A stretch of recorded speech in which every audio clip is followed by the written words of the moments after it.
big right hand by Mayweather. It's just a matter of how much more of this could he take. 3, 4. Openings from a distance. That right hand is landing very accurately now from Broner. Nice short left. Was landing the clean, effective blows.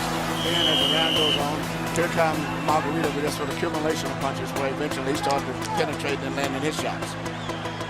Rough round to score. There's her dreaming down the left eye. That may have been caused by that right. Belt away from Andrew Maloney. Oh, he snaps his head back! Franco does damage to Maloney. Of Andrew. What's going on, y'all? Carlito here, back with another video on your screen. I hope everyone's having a great day. I'm here with Tayden, the Heat. You know, he has a tremendous career so far. As of right now, 2 wins, knockout, fighting out of California, and heavy hitter, man. You better watch out for him and give him y'all attention. And shoot, it's gonna be a dope interview. Thanks for having me on, man. How's everything going with training and everything with like the next fight and everything? Anything named yet? Nah, you know, right now, training's going good. We're just staying ready. You know, I just literally just got done with a pool workout. But right now we're just staying ready. We don't have any dates for a fight or anything like that, but it's important that we just, you know, always stay active, always keep working. So right now, nothing coming up, but hopefully soon. That's good. So what can you tell me about what made you want to start boxing? You know, I actually, I used to get picked on a lot as a kid, you know, so my father, he threw me into a boxing gym. I was 9 years old when I started boxing, and I was 14 when I had my first amateur fight. And after that first amateur fight, you know, the feeling of winning and, you know, punching somebody else for a sport, I really gravitated towards it. And right then and there, I knew it's just something I want to do for the rest of my life. So that's how I got started in the game. Shoot, that's real, bro. That's amazing. You know, to even get like to even get the shot and to be able to train with the people that you have been trained with. That's crazy, bro. Mm-hmm. My bad, bro. All good, man. All good. Oh no. Oh yeah, man. It's been crazy, man, and to even get in contact with yeah,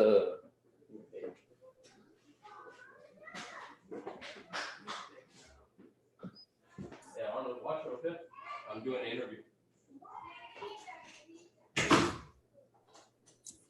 My bad, bro. My goddaughter came in the room. No problem, brother. No problem. And she wanted to be part of the interview, I guess. Yeah. So this is like I was saying. So it's like, who's your biggest like inspiration in boxing? Do you have like could it be your dad, or it could be like one fighter that you really, you know, keeps you inspired, basically?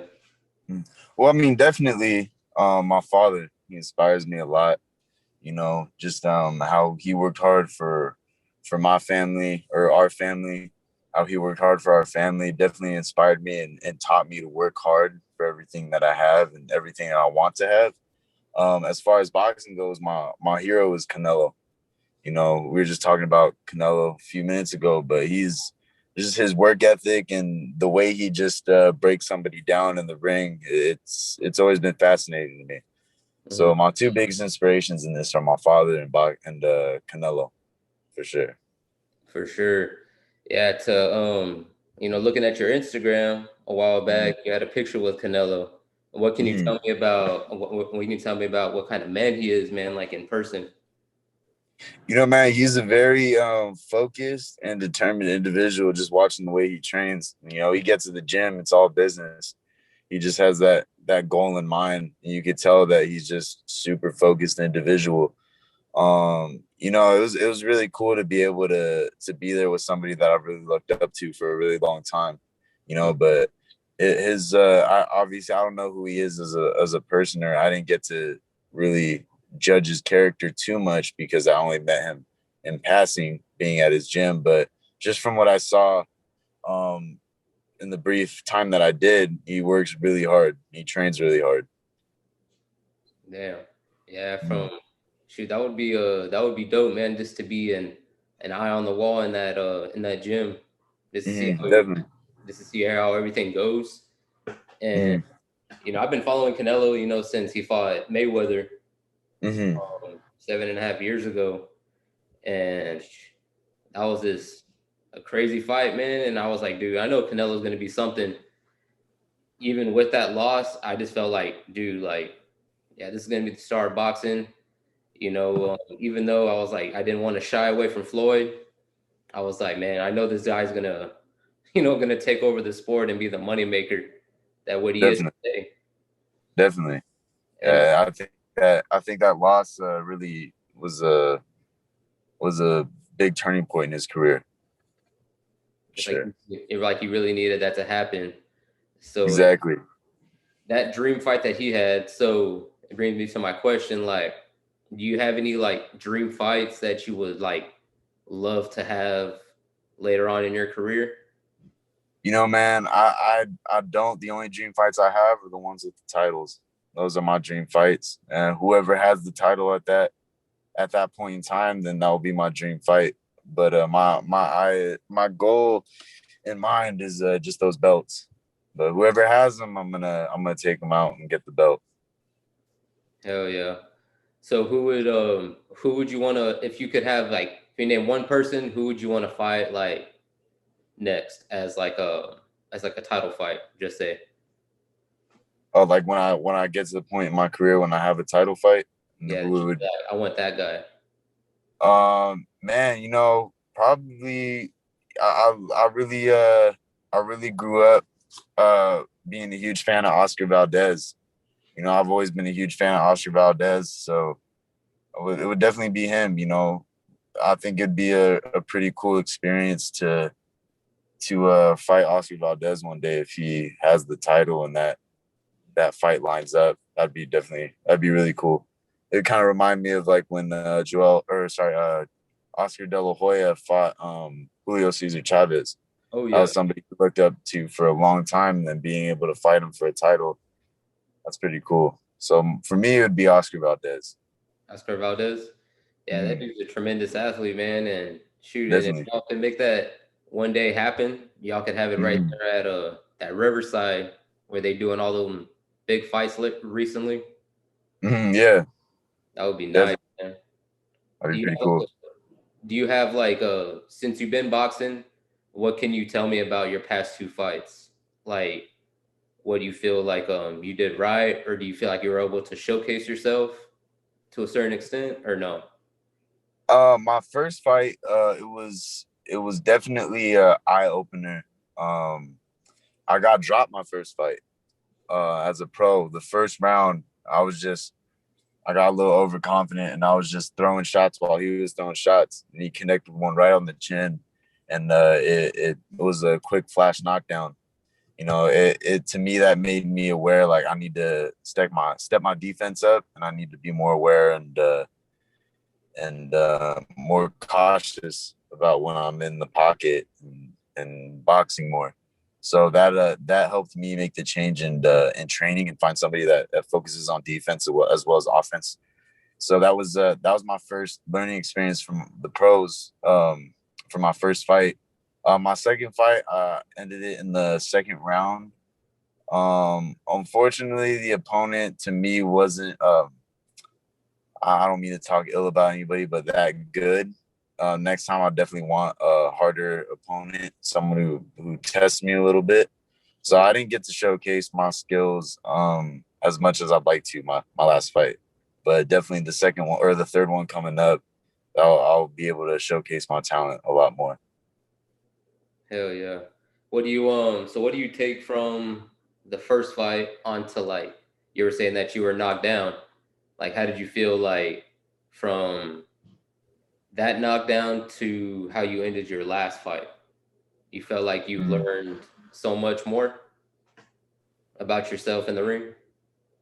Definitely, I learned to be more patient, be more cautious. My first fight, I just went out right away, just started throwing. I didn't really test myself, pick and choose where I wanted to go. My second fight, I did a better job of pacing myself more and setting things up, and that's actually how I got my second round knockout. But definitely the first fight, it taught me to be more patient, Mm-hmm. a lot more calm, and not so overzealous to get that knockout. Hell yeah. So what if so you were saying something that you changed trainers or you had the same trainer for both fights? No, my first fight I had a different trainer and I switched over to my coach now, Trevor Sombrano.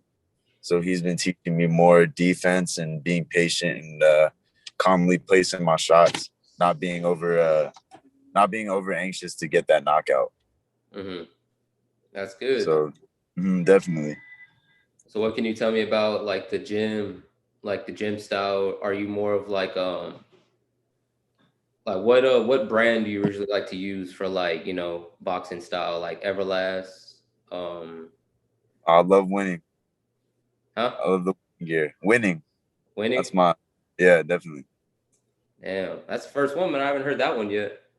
Really? Yeah. Yeah, I like winning a lot. That's my favorite gear to use. That's dope, man. I know when a Gymshark is coming up and it's just like you got all these things coming up, but like it's just crazy, man, to actually hear like other brands, so it's good. And to tell my subscribers, would you who would you want next? If you had like is there any people in mind that you're all looking at? Right now I only have 2 fights, so I still have experience to build up. I'm not in the position to call anybody out or try to suggest fights to happen because I'm not at that stage of my career. Right now, I just want to focus on building up my fights, being tested, showing that I really belong here. And then eventually we get that experience to call people out. I'll be on the lookout because I'll definitely be calling out some names. That's good. So, are you planning on fighting like about 3 more times this year, or like whatever comes?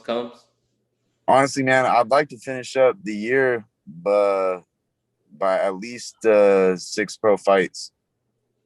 Some things happened throughout this year. COVID, last year, and then some personal stuff this year as well. But I'll be happy with finishing up 6-0 this year, and then just continue the process after that. That'll be good, man. We all had a crazy year last year. Definitely. But boxing is really looking up. And what I get asked a lot from, my subscribers or from, my family is like, oh, you interview pro boxers. So why don't you ask them about how do they feel about, these YouTubers and social media influencers trying to get in the ring and do what these pros do and risk their life. So how do you feel about all that stuff that's going on, especially in California right now with all the influencers, social glove stuff that they're going on? Man, I mean, like, Jake Paul is obviously the name that comes into mind. I know there's a few other guys that are trying to do it, but I mean, Jake Paul, he's training. He's working hard, I mean, I would just be a hater if I just said, nah, he shouldn't be in the ring. He's working hard. Now, if he were to fight somebody who actually boxed, I don't think it would end that well for him. But I mean, honestly, he's working hard. He's going through the process as best as he could for the circumstances he's in. I mean, he's just it's a money grab. You got to realize that too. Like it's a lot of money into it. If he fought a real boxer, I don't think that it would end that well for him. Some of the things he said, I find a little disrespectful. There was an interview where he claimed he had a brain scan of early signs of CTE. CTE, you can't find out if someone had CTE until they've